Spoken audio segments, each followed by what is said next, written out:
Okay, welcome back to another episode of Simplyrobotix, the podcast. I'm your host, Monique, and I'm joined by my friend, Jaren, again this week, or this episode, as I have been doing, reviewing the Marvel Disney series called What If? And in this episode, it is titled, What If Doctor Strange Lost His Heart Instead of His Hands? So, unlike Jaren, I didn't think that, the episode was going to go where it went. Like, I thought really that he was going to have like heart problems or something like that. Like, I don't know.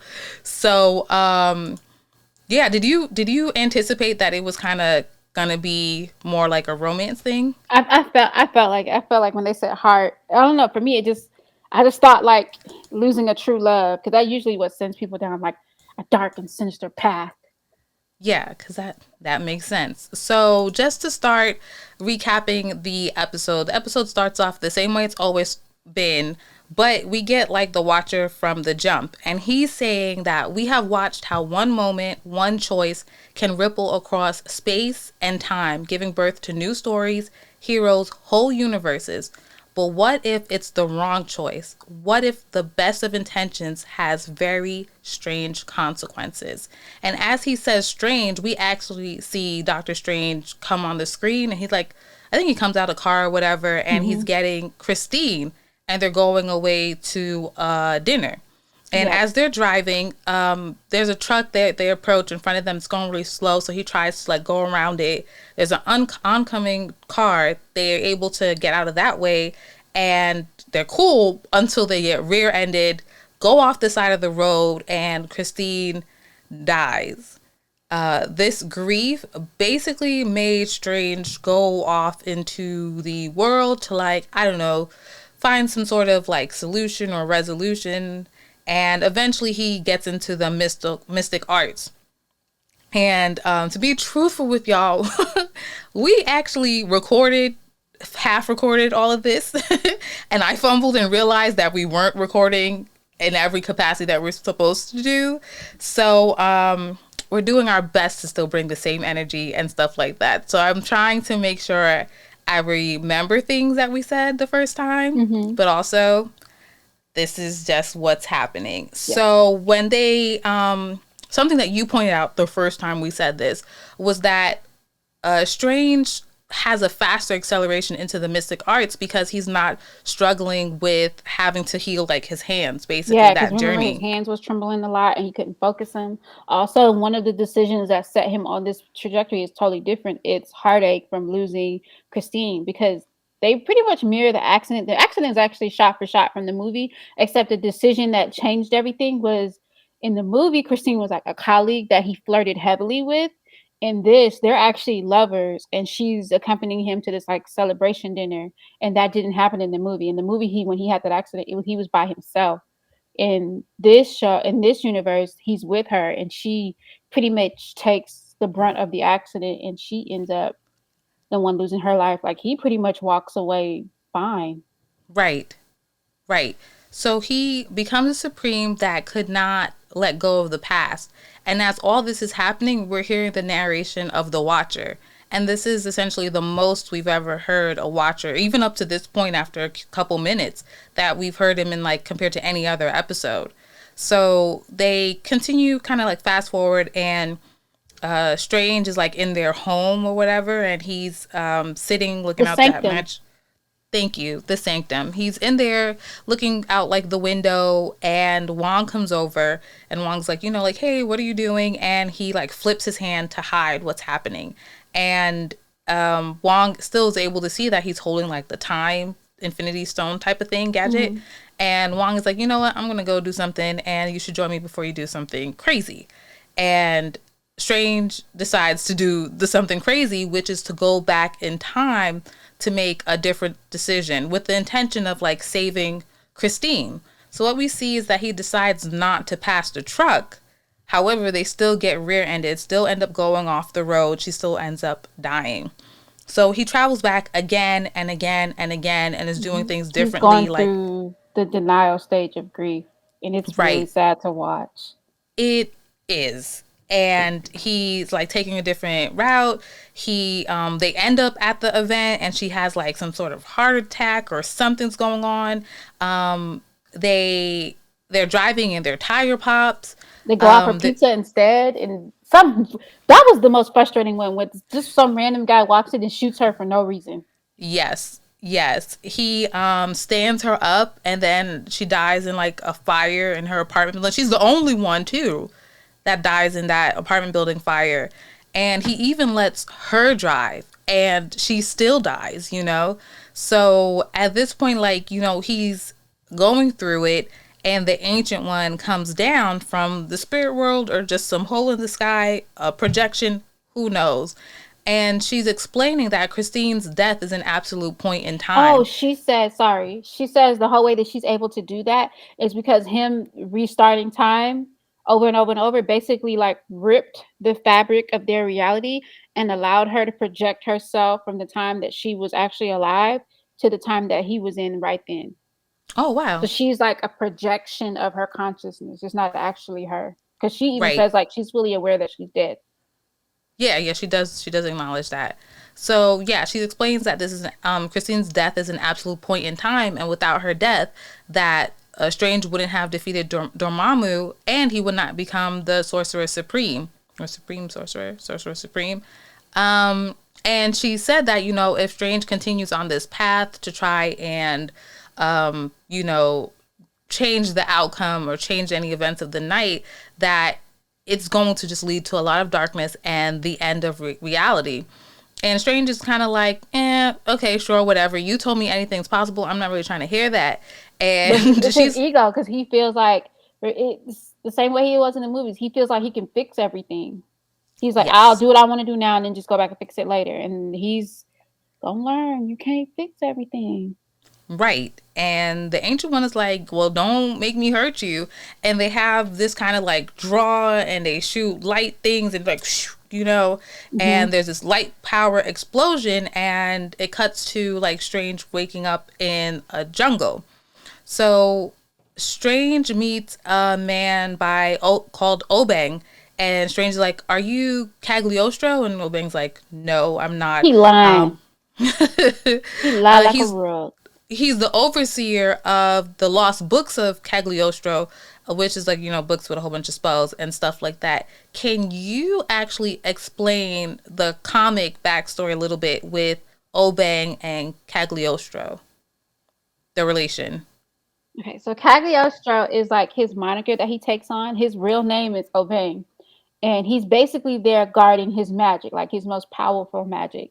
The books that he's guarding are basically like, if you remember in the Sanctum when he was first learning the mystic arts and he was learning how to like turn time with the apple and everything, that if you look on that shelf where he was grabbing books, there were a bunch of books that were either chained up or missing.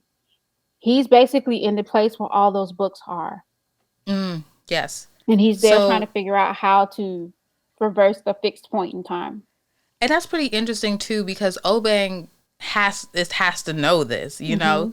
you know, and he's like letting all this happen at the same time, you know. So I'm So also just he, like, is he going to benefit from this in some way that's interesting. later That's a on good down the point. line? Yeah. So he takes him to the library. Strange is like pulling books, like almost like Beauty and the Beast style, like Be Our Guest or Mm-hmm. whatever. And he finds the book on time manipulation, and you hear him read out loud like that he's looking to stop, and he finds the spell, the absolute point in time. So to stop this, he needs to gain power through the absorption of others.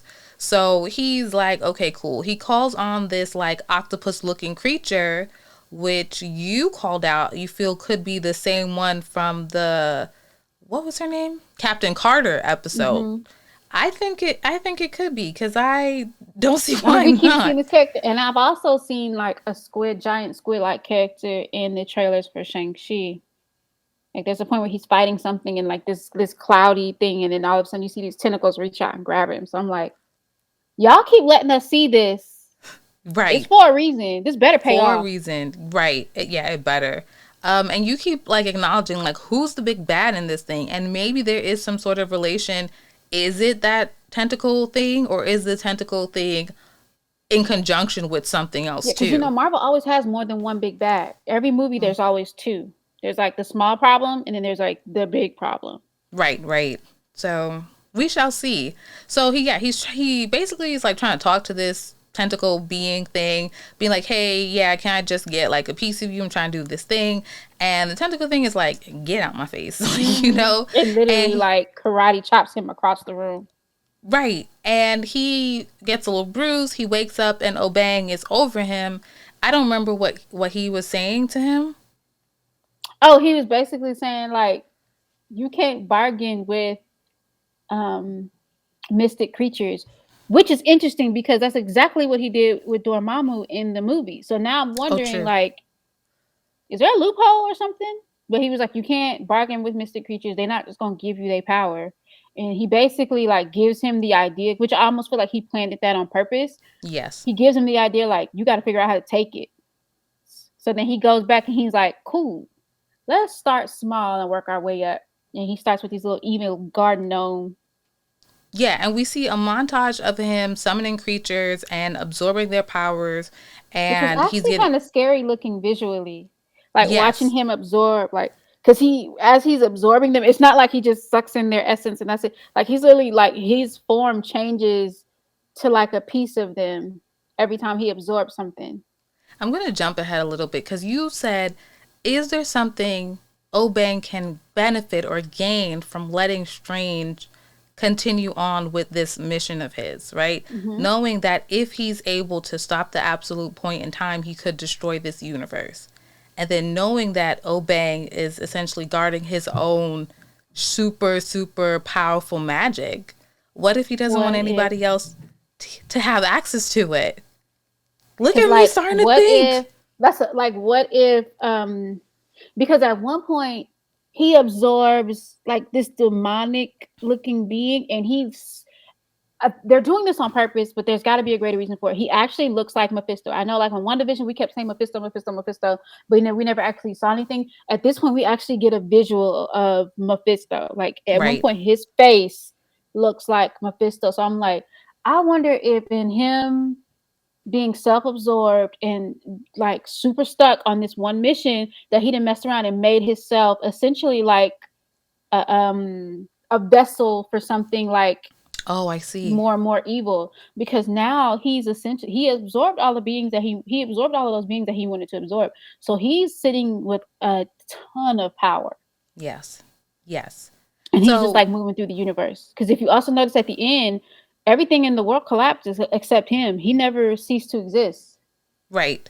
Right. So at this moment when he's absorbing the power, we hear the Watcher and he kind of makes himself be seen to us. Um He literally that like he steps out of the shadows. yeah, and he's And he like was like, he's I on the could. wrong path.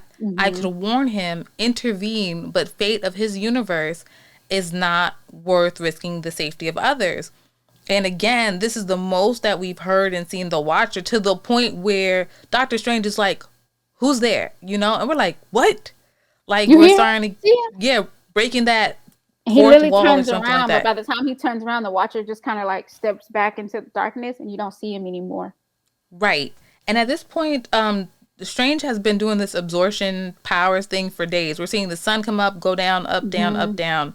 And it cuts, and we go back to Strange being in that place that you said that I can't remember again.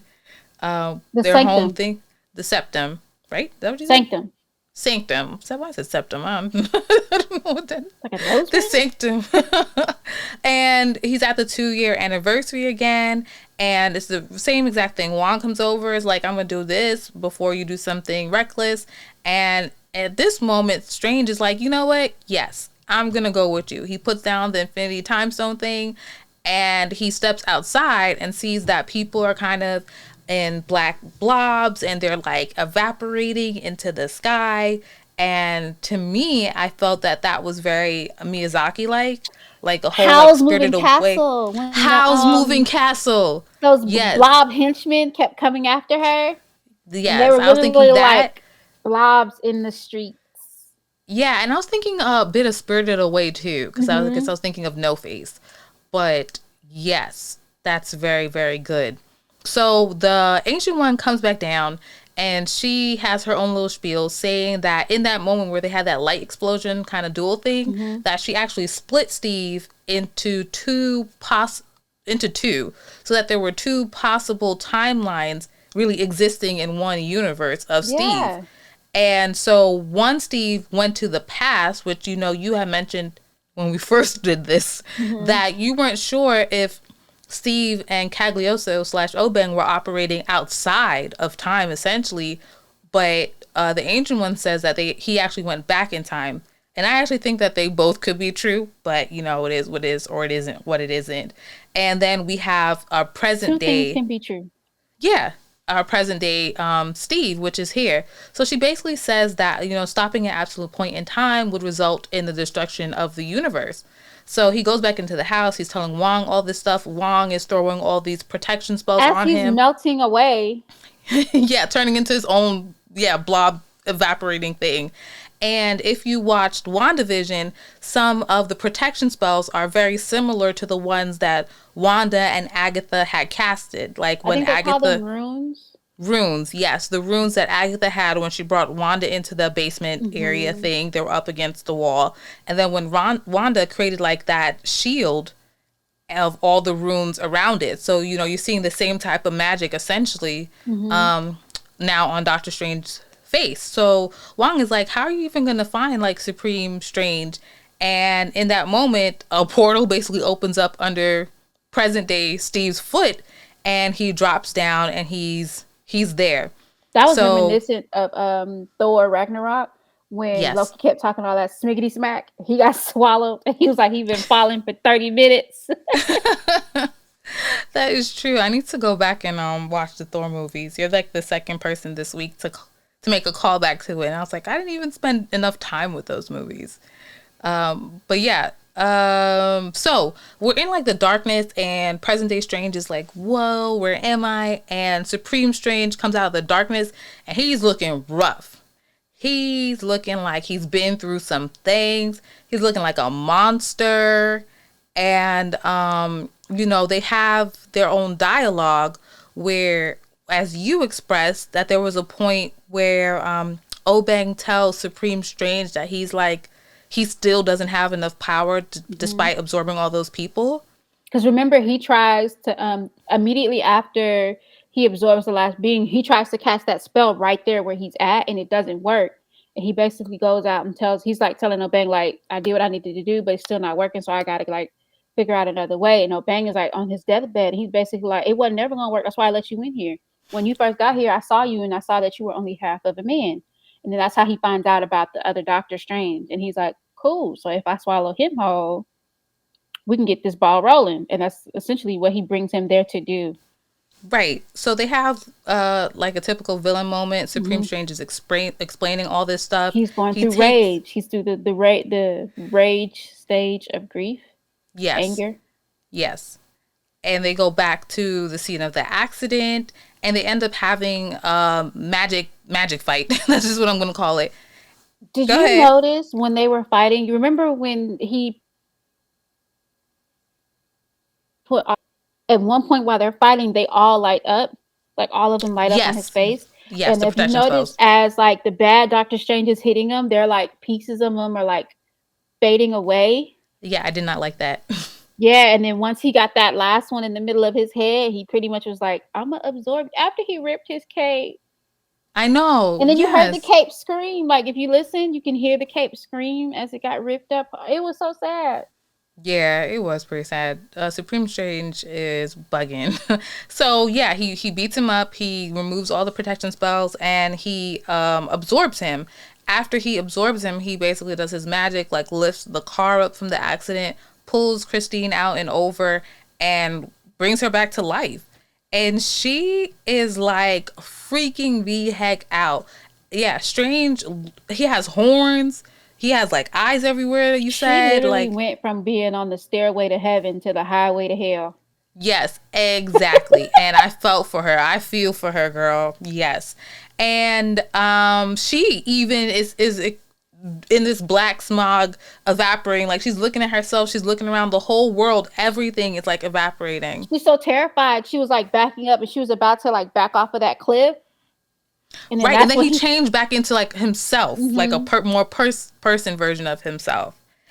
And so the darkness starts really caving in, and he's doing like his magic to like try and push it and Yeah, keep the it. world And is literally like collapsing, and it's so interesting because it's collapsing like a prism. yes, yes. And so, as the darkness is caving in on them and it's getting closer and closer, we see Strange call out to the Watcher in the sky. So now he's addressing him. A character in the series is addressing him directly. And he's begging him. He's like saying, like, I know you're a god. I know you can fix this. You know, why don't you just punish me? Like, help me undo this. And Don't make the the whole world Watcher's like, suffer for my mistakes, and yes. And the Watcher's repentance. like, I'm not a god and you're not a god, and that's why you shouldn't have been doing stuff like this. And the Watcher's like, I can't interfere. And then he like goes back away. But the thing is, in this moment, we've usually seen the Watcher as kind of like outlines in the Hmm. sky, you know, in buildings and stuff Like like a that. But we're silhouette, right, more like a silhouette. But in this moment, he really comes and you to see like him like Doctor a Strange. being. Yeah, and we see like, you know, some dimension to him. And then the angle And is like he's like looking over them, so it's like a parent like chastising a child. yeah, yeah. And so yeah, we're just getting so much of the Watcher in this episode. And then he goes away, like I said, and the episode starts to zoom out, and Christine evaporates, and Strange is just like going through it, and he nothing is happening to him, but everything around him is essentially like diminishing and going away. And He then casts as like the one last spell that like freezes her in her own little prism. Like I oh, don't know did if he? you I thought saw it at you. the end where he's like he has his hand on like this little mound and it's her like frozen in glass, kind of like Snow White in the little No, I casket didn't see thing. The that. Watcher literally was just like, I could help you, but you got to see it through, my boy. Yeah, I the was like, Watcher was like, dang. I have He nothing was to do with like, this, you know. it's above me now. It's above me now. Basically, so as Cold like the blooded. episode keeps zooming out and it's fading, we hear the Watcher say, one life, one choice, one moment can destroy the entire universe. And then that's the end of the episode. So how did you feel about this, Jaren? I've said this before. Like, I love the Doctor Strange movie, but I am not a fan of Doctor Strange. Like, you got this egotistical, the white guy that's like has the world at his feet. He has a moment that's really humbling him, but instead of being humble, he basically accumulates more power and resources in abundance. He doesn't really learn his lesson. Um, and we basically see like what happens when there aren't key people in his life to keep him on the path. True. Yeah, we do see that. One thing we actually didn't mention this time, I think, was the fighting. Just Hmm. like how good the fighting in the last episode and this episode is, how it's pretty true to like the live action movies that we've all has been a part of our lives for X amount of years at this point. Shout The out to fight the scenes, storyboard artists, man. I'm telling you, like any type of good cinema or film that you see, it's because they have really good storyboard artists on that project. Because that fight true. scene was, because it was literally like the only one in the movie, and I mean, in the show, it's so Yes. good. I keep referring to it as a movie. It was the only like fight scene, and I mean, it hit like it did what it was supposed to do. Yes, yeah, because like you were saying, every time one of those protection spells was coming off of Doctor I was just Strange, like, I was, oh, you know how you wince when you like you feel like you can feel someone else's pain every time because I mean he was hitting him hard. yeah. And so, what did you feel about the lip syncing compared to last week? It didn't bother me as much in this episode. I felt the same way. Yeah, Now, I don't know if it's because like I was so in the emotion of it all, but it I didn't felt like bother it was a me as little much. bit of both. Like it just wasn't as jarring, and I was like, so Yeah, what was I it feel about for last him. week? I was so too Yeah. busy like the whole time I'm just looking at my screen like that poor baby. He just needed some love. He needed a hug. He needed a Yeah. hug back. Yeah. Let me go and And he stays see. ignoring Wong. Like every time he ignores Wong, something horrible goes wrong. I know. And won't be like, I think I gotta go do Because even when something. Wong was giving him the protection spell, he was just looking at him like, I didn't told you. You don't never listen. So the And he has next so many episode. chances to course correct, and he refused. But that also goes to show how bad grief can be when you don't Mm, have like when you don't have your village or like just that person that's gonna help you through it all. That's just like gonna stay by your side no matter what. Cause like Yes. he literally had that one moment alone, and in that one moment he made a horrible decision. Yeah. Yeah. Like they did a really good Um, job like showing the stages of grief and how detrimental it can be if you don't come out of it. yeah. Because by I the mean, time he literally, finally reached acceptance, it was too late. he destroyed the whole universe. And now he He just sitting just, in that little bubble, purple bubble by himself. yeah. And I wonder if the, if and how many of these episodes will kind of interlock with some of the upcoming episodes. Well, we know we're gonna see him again because there's a trailer where him and Peggy Carter are talking. So eventually somebody goes and gets him. So I wonder Mm. if the Watcher was like, I could intervene, but I'm not because I kind of need you for a greater purpose. Well, that would just be a different timeline, no? No, Hmm. I think this is a hot take. I think the Watcher's gonna leave him there to rot for a little bit because I also think the Watcher let him go through that because he needed him to accumulate all of that power. Because Oh, now he's so okay. powerful. I think now he's so powerful, he can be in like he's like at a cosmic level now, so he can be in space, and Yeah, then he yeah. can actually travel. Because not only did he, because before he just was manipulating time. Once he accumulated all of that power, you notice his the color of his magic changed, Yes. and now he's manipulating. Now he's messing with chaos magic because it's the same color as Wanda's. It's like that bright red. Yes, He's yes. messing with chaos magic, and he's also messing with reality because around the chaos magic it was like these little black ink blobs, so now he can jump in and out of reality. So I think he's going to be he's what you call okay, so in WandaVision they kept referring to her as a nexus being. Yes. I don't know if they're going to stick to this in the cinematic universe, but in the comics a nexus being is allowed to pass through different realities Mm-hmm. unfazed. Mm-hmm. So if she wanted to, she could pass through different realities, and she's completely unfazed. She will always be Wanda. Nothing's going to change. Her magic's not going to change none of that. Now that he Mm. has the power that he has, he's also a Nexus being. So I think the Watcher is going to use him in another way. He just doesn't need him right now. I think when he's ready, he's going to go pluck him and be like, "So, remember that conversation we had earlier? You I need ready to to listen now?" keep tabs on your hot takes. Yeah.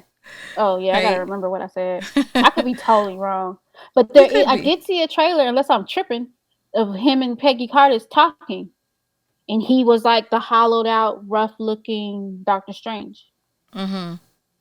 So, because I think the Uh, Watcher is going to, I think because with each episode, like you said earlier, with each episode, we're starting to see more and more of the Watcher. So I think also he kind of had like when he was talking about watching this train wreck happen, he kind of had like some regret and remorse in his voice. So yes. I'm wondering if Yes. now he's like questioning whether or not, because he did in the comics, he questioned whether or not it was the best idea to not intervene.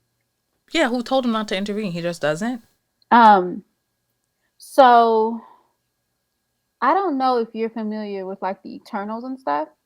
No. I haven't even So watched anything about them okay, yet.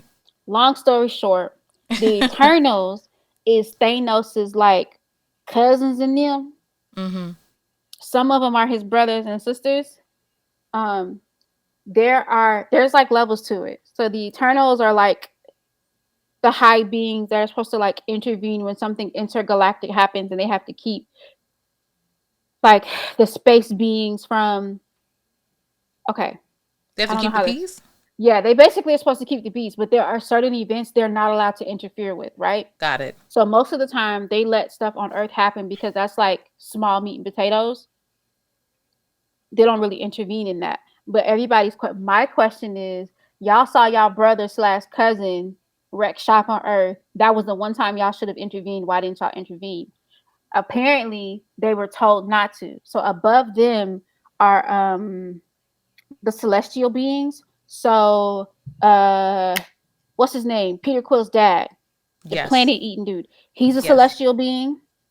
Um, and in the episode with T'Challa, Yes. when they went to that dead planet and it was like the head of a being. Mm-hmm.